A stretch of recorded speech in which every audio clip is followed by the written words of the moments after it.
Fala aí galera, bem-vindos a mais um vídeo do meu canal. E hoje a gente vai aprender aqui um pouquinho sobre máquina de Mealy. O que a gente quer é projetar um circuito lógico para uma máquina do tipo Mealy, uma máquina de estados, que tem essas entradas aqui Y, U e CLR, que é o clear.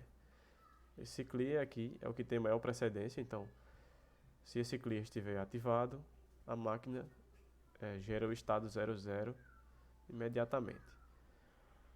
Esse U ele vai fixar o estado, então se o U estiver ativo, ele vai manter o estado atual, e o Y é quem vai fazer a transição de estados. Por exemplo, nesse estado 00, a gente, se tiver o U habilitado, ele vai ficar mantendo o estado 00.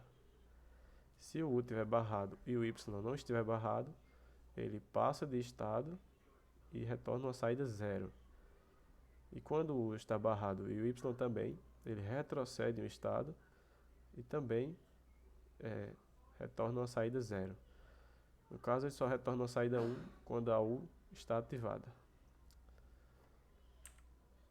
Então, primeiro a gente tem que saber o que é uma máquina de estado. Segundo Varrite, como as equações booleanas sozinhas não são suficientes para descrever todo o comportamento de um circuito, a gente precisa de um formalismo para incorporar o tempo. E esse formalismo é as máquinas de estados. Então, aqui a gente tem o termo máquina de estado se refere ao circuito que sequencia um conjunto de estados pré-determinados controlados por um clock ou outros sinais de entrada, que é aqui, esse caso aqui, a gente tem o clock e sinais de entrada. Aqui a gente tem uma tabelinha de transições, que esses R's aqui são os estados atuais, e U, Y e CLR são aquelas entradas que a gente viu no slide anterior. Como saída a gente vai ter os estados futuros e esse Z aqui, que vai dizer se o estado permaneceu ou está passando, como é aquelas variáveis U e Y, esses daqui. Só retorna 1 se permanecer no estado, se não, retorna 0. Então está aqui a tabela de transição de estados, aqui são as equações para cada uma dessas saídas. Aqui estão as referências que eu utilizei. E agora vamos ver como é que a gente implementou. Então primeiro a gente tem o flip-flop D, né, que vão ser os registradores de estado. E aqui a gente tem a máquina de Mealy propriamente dita, que vai ser a função principal, a entidade principal. Ela vai receber o clock, as três variáveis de entrada, os estados, vão ser as saídas, né? E o Z também vai ser saída. Então a gente incorpora o registrador como um componente.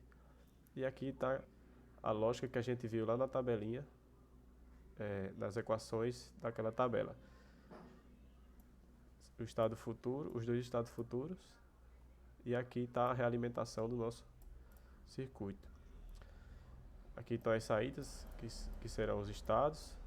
E o Z, que diz se o estado permaneceu ou mudou. Então aqui a gente tem uma simulação. Esse primeiro aqui é o clock. E aqui a gente pode ver, ó, como ele começa no estado 0, quando a gente dá um clock e mantém o U em nível lógico alto, permanece no estado.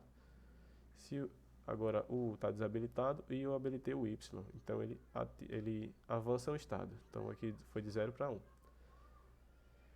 No próximo clock ele também está com o Y ativo, então ele vai para o estado 2, assim, 3 e 0.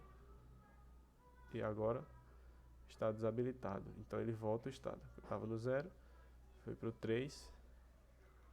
Aqui eu dei um clear, então ele deu um clear, passou no clock, foi para 0 imediatamente. O Y aqui nessa parte também estava em 0, então ele retroagiu, foi de 0 para 3, depois para 2, e agora eu liguei o U novamente, então ele manteve o estado enquanto esse U estava habilitado. Então é isso, espero que vocês tenham entendido como é que foi feito. Esse foi o meu método para implementar e espero vocês no próximo vídeo. Valeu!